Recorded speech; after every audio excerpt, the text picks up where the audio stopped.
Ils ont tenté de l'affamer, de le séquestrer à son domicile, mais ce jeune Suisse a refusé.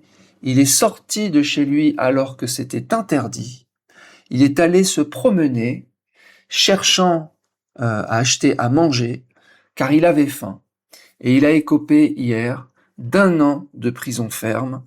Ça s'est passé à Bali. Le tribunal à Bali l'a condamné donc à 1 an de prison pour avoir insulté le jour du silence, un jour sacré à Bali. A-t-il manqué de respect par rapport à la religion à Bali? A-t-il manqué de respect aux Balinais et à la tradition balinaise? Ou bien a-t-il refusé l'oppression d'une religion qui s'appliquait à lui alors qu'il n'était que touriste et qu'il, selon lui en tout cas, avait le droit de sortir, d'allumer la lumière, de manger? Que se passe-t-il à Bali durant le jour de Nyepi? Nyepi à Bali, peut-être que vous ne connaissez pas, c'est le jour du silence. Alors, pour avoir vécu à Bali, j'ai vécu une fois le Nyepi, une expérience traumatisante. Je l'ai vécu comme une expérience d'oppression où, bien que je n'ai pas adopté la religion balinaise, eh bien celle-ci s'appliquait à moi comme elle s'applique à tout le monde.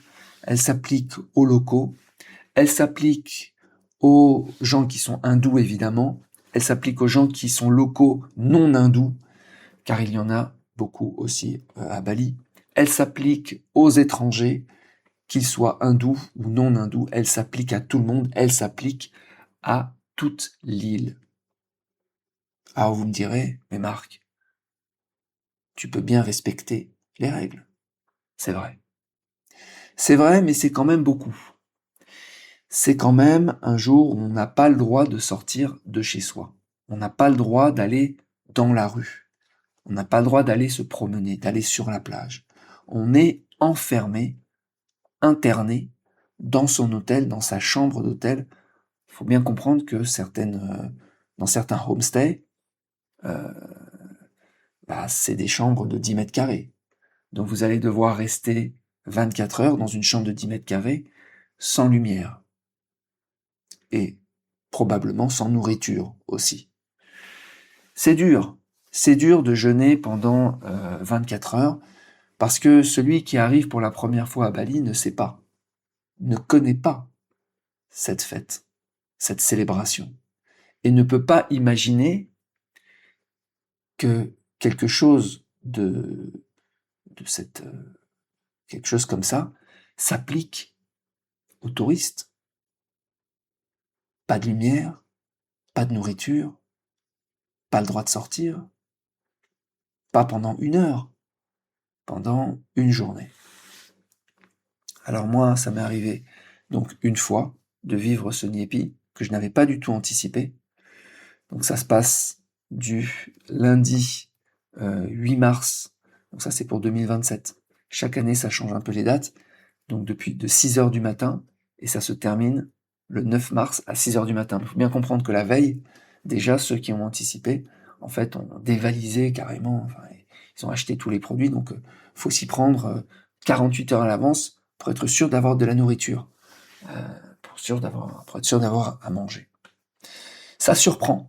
Moi, je l'ai vécu une fois, et je m'étais mis ensuite dans mon calendrier pour les années suivantes, ne jamais être à Bali le jour de Nyepi, fuir. Et j'avais fui, parce qu'on a encore le droit de fuir. Mais attention, il faut fuir avant, parce que l'aéroport est fermé. C'est vraiment le seul endroit dans le monde qui applique une célébration religieuse très stricte. Hein. Il ne s'agit pas juste d'une fête. Voilà, il s'agit d'un moment de silence. On n'a pas le droit de parler. Qu'il applique à tout le monde, y compris à ceux qui ne sont pas de cette religion. Alors, est-ce que c'est irrespectueux de ne pas participer à cette célébration, de refuser cette célébration, ou bien est-ce que c'est du ressort de la liberté individuelle de participer, d'adhérer à une religion ou pas. Je suis d'ailleurs étonné que, pour moi, l'hindouisme, qui est quand même, je trouve, une religion qui est très tolérante, on n'a pas ce phénomène dans d'autres pays hindouistes. Vous n'avez pas ce phénomène en Inde, à ma connaissance. C'est une spécificité de Bali. Alors, il va faire 1 an de prison dans les prisons indonésiennes. Alors, je comprends pas aussi l'intérêt d'emprisonner quelqu'un comme ça. Je veux dire, l'expulser, le bannir, ok, mais l'emprisonner dans des prisons qui sont, il faut reconnaître, qui ne sont pas conformes aux standards européens. C'est le moins qu'on puisse dire. Donc, je mettrai le lien en description vers les articles qui sont quand même assez surprenants. Donc, touriste de 26 ans reconnu coupable d'avoir enfreint le nouveau code pénal indonésien en publiant sur les réseaux sociaux des messages concernant la fête religieuse hindoue célébrée sur l'île touristique, sur Bali. Donc, les agissements de l'accusé ont offensé le peuple balinais, blessé sa foi et provoqué l'indignation publique. Il y a ça me fait penser d'ailleurs du temps où j'étais à Bali, il y avait une femme comme ça, en Indonésie, une locale, qui avait prononcé 2 mots, j'en avais parlé, 2 mots, et qui avait fait 2 ans de prison. Donc, je vous laisse imaginer que dans ces endroits-là, vous n'avez pas le droit au blasphème. Le blasphème est puni d'un emprisonnement, d'une incarcération pendant parfois de nombreuses années. Donc attention à ce que vous racontez en privé et en public. Donc ce jour-là, les plages et les rues de l'île sont désertes, le jour de Nyepi. À l'exception, donc c'est vraiment toute la ville est complètement dans la nuit. C'est un jour où il vaut mieux ne pas tomber malade. Donc ces restrictions qui s'appliquent à tous, sans distinction de religion et de nationalité. Alors le Suisse excédé s'est vanté sur Instagram d'avoir bravé les interdictions, interdisant donc aux résidents et aux visiteurs de quitter leur domicile. Il a été puni pour avoir quitté son domicile et pour avoir aussi qualifié cette tradition de folle, et il a utilisé un juron. Voilà. Alors vous allez me dire, ok, c'est juste une journée, tu peux bien faire un effort, c'est pas ton pays, c'est pas machin. Ok, je connais ce discours. Mais jusqu'à quel point, à quel moment en fait, on bascule dans l'oppression? Et à quel point, c'est où placer le curseur?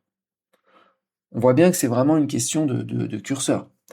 Par exemple, si il était interdit de sortir dans la rue 6 mois par an, là je pense que on conviendrait tous que c'est abusé, que c'est oppressif, que c'est inacceptable. 1 semaine, je sais pas, c'est beaucoup quand même. 1 journée. Pour moi, 1 journée, c'est trop. 1 journée, c'est trop pour moi. Voilà, 24 heures, plus tout le bordel qu'il y a avant, on va dire 48 heures, non. Donc je pense qu'il faudrait vraiment informer, alerter, que les agences de tourisme informent en fait les étrangers de cette célébration très particulière qui s'applique aux étrangers. Parce que je pense qu'il y en a qui feraient mieux de ne pas venir durant cette célébration. En tout cas, moi je fais très attention à éviter à tout prix ces fêtes. D'ailleurs, quelles que soient en fait les célébrations, j'ai remarqué que c'était toujours problématique. Donc dans d'autres pays aussi. Voilà. Donc, mais celle-ci, je dois dire que c'est vraiment la pire, en fait, que j'ai connue dans ma vie. Et plus jamais ça. Voilà. Plus jamais Denis et Pi pour moi. Et voilà. Je, tout en respectant leur tradition, je ne veux pas y participer. Je ne veux pas, je ne veux pas y participer. Je veux pas avoir à rester chez moi. Je veux pouvoir être libre. Je viens pas. En plus, il faut bien voir que tous ces gens sont des vacanciers, des touristes. Je veux dire, on peut pas faire ça, quoi. Et en plus, 1 an de prison. Voilà, les amis, dites-moi ce que vous en pensez de ces lois religieuses, en fait, qui s'appliquent aux touristes qui ne font même pas partie de la religion. Est-ce que vous pensez que qu'il faut respecter ces religions et participer à cette religion, même si c'est pas la nôtre? Ou bien est-ce qu'on devrait avoir le droit de ne pas adhérer à la religion? Venant de pays qui sont quand même très laïques, qui ont, qui ont mis en fait la liberté de mouvement, la liberté individuelle au-delà de la religion, c'est vrai que ça surprend. Pour moi, un pays en fait qui gère bien ses religions, c'est la Chine. Donc pas de religion d'État, et toute religion c'est-à-dire qu'on est quasiment dans un laïcisme. Et moi, je me sens vraiment aligné avec ça. La France, c'est pas mal, parce qu'on a la laïcité. Donc on a le droit de blasphème en France. Donc c'est quelque chose, on est quand même c'est très avancé aussi. Voilà, bah écoutez, vous pouvez commenter directement en dessous de l'épisode de podcast sur le site marcblorsky.com. Vous pouvez aussi nous rejoindre sur le groupe Telegram. Je vous souhaite une très bonne journée et je vous dis à bientôt. Ciao.